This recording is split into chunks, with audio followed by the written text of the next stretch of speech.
დღეს ჩვენთან სტუმრად არის გრენლანდიის ბიზნესის, ენერგეტიკისა და მინერალური რესურსების მინისტრი ნაია ნათანიელსენი.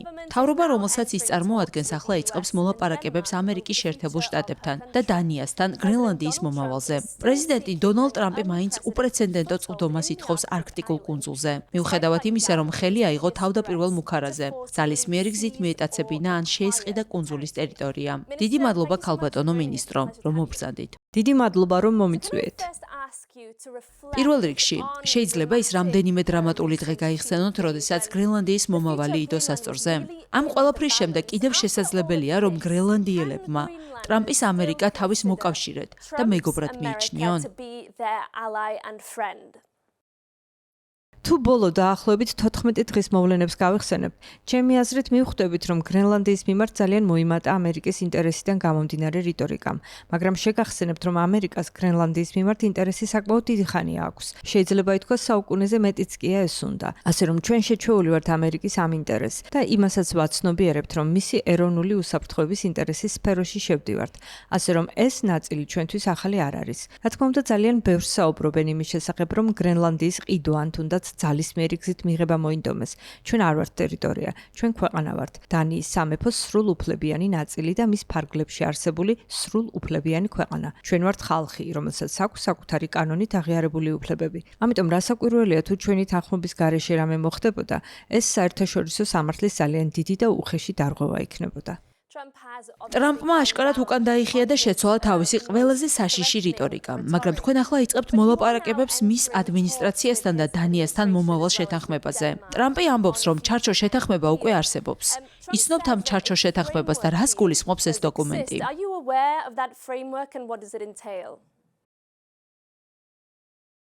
არავითარი შეთანხმება არ არის ჯერჯერობით, რაც ამჟამად ხელთ გვაქვს, ეს არის შეთანხმება დიალოგის დაწყებაზე. შესაძლოა რამდენიმე სხვადასხვა დიალოგიც გაიმართოს. ასე მგონია იქნება დიალოგი ნატოს ეგიდით, რომელიც შეეხება უკიდურეს ჩრდილოეთში ნატოს წარმომადგენლობის გაზრდას და ეს სავარაუდოდ გრენლანდიაში მოხდება. ჩვენ მხოლოდ მივესალმებით ამას. თანაც შესაძლოა იყოს სამმხრივი დიალოგი, ერთი მხრივ ამერიკასა და დანიის სამეფოს შორის, რომლის თამდევი ნაწილიც იქნება დიალოგი გრენლანდიასა და დანიას შორის. ჩვენთვის ჯერ კიდევ არ არის ნათელი კონკრეტულად რა არის ამერიკის ინტერესი, რადგან აქამდე ამის შესახებ არაფერი გვსმენია. და ამას გარდა შესაძლოა შედგეს საუბარი უფრო მჭიდრო ბიზნეს კავშირების თაობაზე. ეს კი სრულიად სხვა ტიპის დიალოგი იქნება.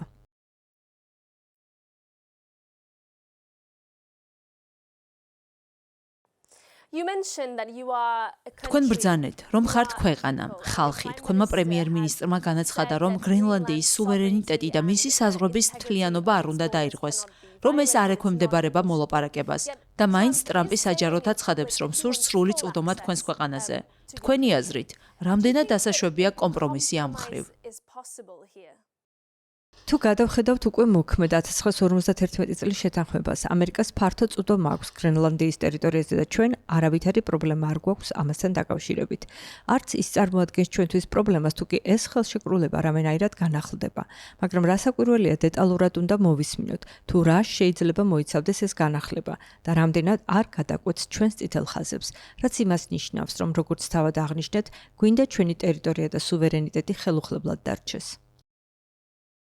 თუმცა თქვენ მინერალური რესურსების მინისტრი ბრძანდებით და ჩვენ ვიცით, რომ გრენლანდია კრიტიკული მნიშვნელობის მქონე წიაღისეულის დიდი საბადოა. რამდენად განიხილავენ მოლაპარაკებების დროს საკითხს, რომ ამერიკელებს უფრო მეტად ჰქონდეთ წვდომა ამ რესურსებზე, მეტი კონტრაქტი გააფორმონ მინერალების მოპოვებაზე, იმ კომერციული შეთანხმების ფარგლებში, რომელიც წეღან ახსენეთ.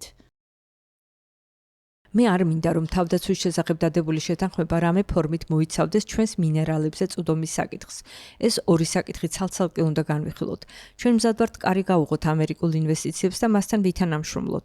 უკვე გვაქვს ურთიერთგაგების მემორანდუმი, რომელიც 2019 წელს ტრამპის პირველი ვადის დროს დაიდო და რომლის განახლებასაც ვცდილობდით. მაგრამ ჩემი აზრით ვერ მოვათავსებთ ამ ორ საკითხს ერთ კალათაში, რადგან ეს ორი სხვადასხვა რამ არის. ვერ მივცემთ სხვა ქვეყანას ჩვენს მინერალებზე სრულ წვდომას. ჩვენი ქვეყანა კანონს ეფუძნება. ამიტომ ეს წვდომა რომ მიიღო, რასაკვირველია, ადგილობრივი წესები და რეგულაციები უნდა დაიცვა. თუმცა ნამდვილად დაინტერესებული ვართ ჩვენი ურთიერთობის გაღრმავებით და გვინდა მოვიფიქროთ, თუ როგორ განვავითაროთ ჩვენი მინერალების სექტორი ისე, რომ ორივე მხარემ ვისარგებლოთ. რა თქმა უნდა, რამდენიმე სხვა ინვესტორსა და ქვეყანასაც აქვს ინტერესი გრენლანდიის წიაღისეულის სექტორის მიმართ. მათ შორის არიან ჩინეთთან დაკავშირებული კომპანიებიც. აცნობიერებთ, რომ ეს ცოტა არ იყოს ტრამპს აფიქრებს. რამდენად მოისურვებთ, რომ შეზღუდოთ დასავლეთის მოწინააღმდეგეების, მაგალითად, ჩინეთის მიერ თქვენი წიაღისეულის სექტორში ინვესტიციების ჩადება.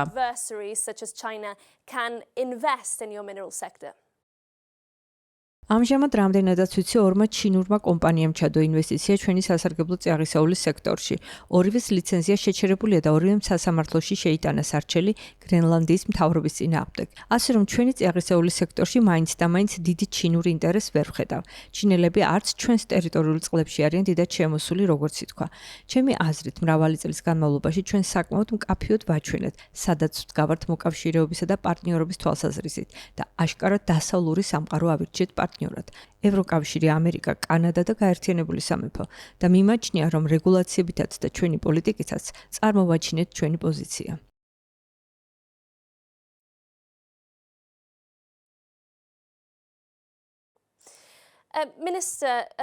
ქალბატონო მინისტრო, ბოლო პერიოდში ზოგიერთი გრენლანდიელი საკმაოდ შეშინდა. განსაკუთრებით მაშინ, როცა ტრამპი სასურველი ტერიტორიის ძალის გამოყენებით მიღების შესაძლებლობაზე საუბრობდა. თქვენ აღნიშნეთ, რომ დასაშვებია შედგეს დიალოგი ნატოს ბაზების გაფართოების თაობაზე. მაგრამ როგორ გონია დღეს ევროპა და სხვა დასავლელი მოკავშირეები ამერიკის გამოკლებით მზად არიან და შეძლებენ გრენლანდიის დაცვას? თუ ეს საჭირო იქნება? Able to defend Greenland if it was needed? გონია, რომ ამ კითხვას მხოლოდ ერთი პასუხი არ აქვს. მიმაჩნია, რომ ნატომ როგორც გლობალურმა ალიანსმა გაამართლა. მისი წევრი ქვეყნები, წევრი სახელმწიფოები ყოველთვის ყველაფერზე ვერ თანხვდებიან, მაგრამ ამ ალიანსმა, ჩემი აზრით, მსოფლიოს გაცილებით დიდ ნაწილს მისცა მშვიდობასა და კეთილდღეობაში ცხოვრების საშუალება და არა მხოლოდ ნატოს წევრებს. ამიტომ ვფიქრობ, რომ ის კარგი ალიანსია. ჯერა თუ არა, რომ მომავალშიც არაფერი შეიცვლება, მსოფლიოს ისტორიის გათვალისწინებით არ მჯერა. წლების შემდეგ რაღაცები იცვლება და მოკავშირეებიც იცვლებიან. და რა თქმა უნდა, ეს ჩვენ შეგვეხება ოდესმე. ჩემი აზრით, ამჟამად ევროპაში ძალიან ბევრს ოცნებობენ მისტრიანი მას რაც იყო, მაგრამ ჩვენ ცვალებად სამყაროში ვცხოვრობთ და როგორც კანადის პრემიერ-მინისტრმაც თქვა, ბზარი უკვე გაჩნდა. ამიტომ მგონია, რომ თითოეულმა ჩვენგანმა უნდა იპოვოს საკუთარი პოზიცია ამ ახალ ალიანსებში და გადაწყვიტოს, თუ როგორ ხედავს საკუთარ თავს მომავალში, რა ღირებულებებმა გვინდა განსაზღვროს ჩვენი პოლიტიკა მომავალში. ეს არ იქნება უფასო. ამას მოჰყვება რთული საუბრები მოკავშირეებს, მეგობრებს შორის და ქვეყნის ეკონომიკაც გადაიხდის საფასურს. ამიტომ მგონია, რომ ამჟამად ძალიან ბევრი რამ გაურკვეველია, არა მხოლოდ გრენლანდიაში, არამედ ევროპასა და ამერიკაშიც და უნდა დავაკვირდეთ, სად მიგვიყვანს ეს ყველაფერი.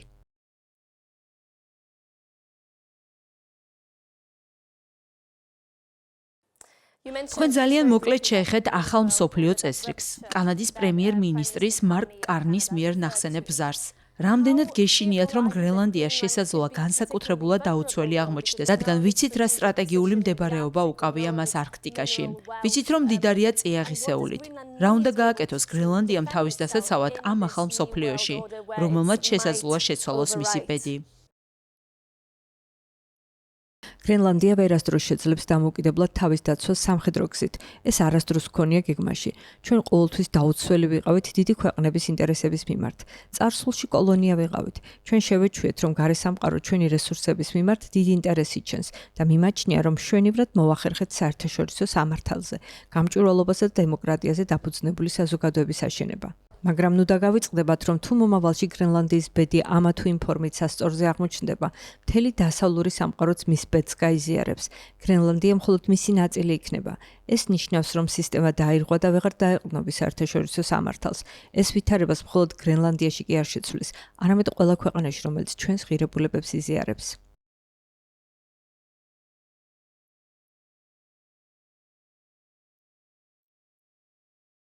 Finally, what do you think these past და ბოლოს, თქვენი აზრით, რა გავლენა იქონია ბოლო რამდენიმე კვირამ თუ თვემ გრენლანდიის თვითგამორკვევისა და ბოლოს უკვე დამოუკიდებლობისკენ გახშირებულ მოწოდებებზე? როგორ გონიათ, ცოტა ხომ არ ჩაცხრა ეს მოწოდება და ხომ არ მიხვდით, რამდენად ძლიერად ხართ დამოკიდებული დანიასა და ევროპაზე? თუ მაინც გონიათ, რომ ისევ შესაძლებელია გრენლანდიის თვითგამორკვევის საკითხის დაყენება? ჩემი აზრით, ნებისმიერი ქვეყანა ისწრაფის თვითგამორკვევისკენ. თქვენი ქვეყანა არ ისწრაფის? ეს ბუნებრივი მგონია და ჩვენ არასდროს ვუყურებდით ამ გზას როგორც სპრინტს. მას ყოველთვის განვიხილავდით როგორც მარათონს და ჩვენ მივისწრაფით მეტი თვითგამორკვევისკენ დანიის სამეფოს ფარგლებში. ასეთია ხალხის სურვილი ახლა და ასეთი იყო მრავალი წლის განმავლობაში. გარდაუვალი და სრულყოფილი სუვერენიტეტი ერთი ხელის გაწოდენაზე არასდროს ყოფილა. ასე მგონია გრენლანდიაში ამაზე იმდენს არ მსჯელობდნენ, რამდენსაც უცხოური მედია აშუქებდა. ასე რომ ჩვენ ვისწრაფით თვითგამორკვევისკენ ყველა ასპექტში. თუ გადახედავ გრენლანდიის საზოგადოებას და თავად ქვეყანას, ნამდვილად მტკიცე ინსტიტუტების შეუქმნით ბოლო 30-40 წლის განმავლობაში და დავამტკიცეთ, რომ თანდათან მეტ პასუხისმგებლობას ვიღებთ საკუთარ საზოგადოებაზე. ყოველთვის ვაცნობიერებდით, რომ ძალიან ცოტა ვართ. მხოლოდ 57,000-ია ჩვენი ამჟამინდელი მოსახლეობა. ამიტომ ვერასდროს მოვიპოვებთ სრულ დამოუკიდებლობას და ვერ შევძლებთ საკუთარი ქვეყნის დაცვას დამოუკიდებლად სამხედრო თვალსაზრისით. ეს არასდროს ყოფილა ჩვენი მიზანი, უბრალოდ მეტი თვითგამორკვევის უფლება გვინდოდა და მიმაჩნია, რომ ეს ძალიან ადამიანური სურვილია და ეს სურვილი, რა თქმა უნდა, ისევ დარჩება. ასევე მიმაჩნია, რომ თავისუფლების იდეა არის ამოსავალი წერტილი ჩვენთვის. სურვილი იმისა, რომ საკუთარი ბედი თავად განსაზღვროთ, ძალიან ძლიერია. და ბოლო ორი კვირის განმავლობაში, რომლებაც რა თქმა უნდა შეგვაშფოთა, შევამჩნია, რომ ბრაზი მომძლავრდა, ხალხს გაუჩნდა უსამართლობის განცდა იმის მიმართ, რაც ხდება. მოსახლეობას გაუჭირდა იმის გაგება, რომ შეიძლება მოკავშირე მოგვექცეს ასე. დიდი მადლობა ქალბატონო მინისტრო, რომ ევრონიუზზე გვესტუმრეთ. დიდი მადლობა. დიდი მადლობა, რომ მომიწვიეთ.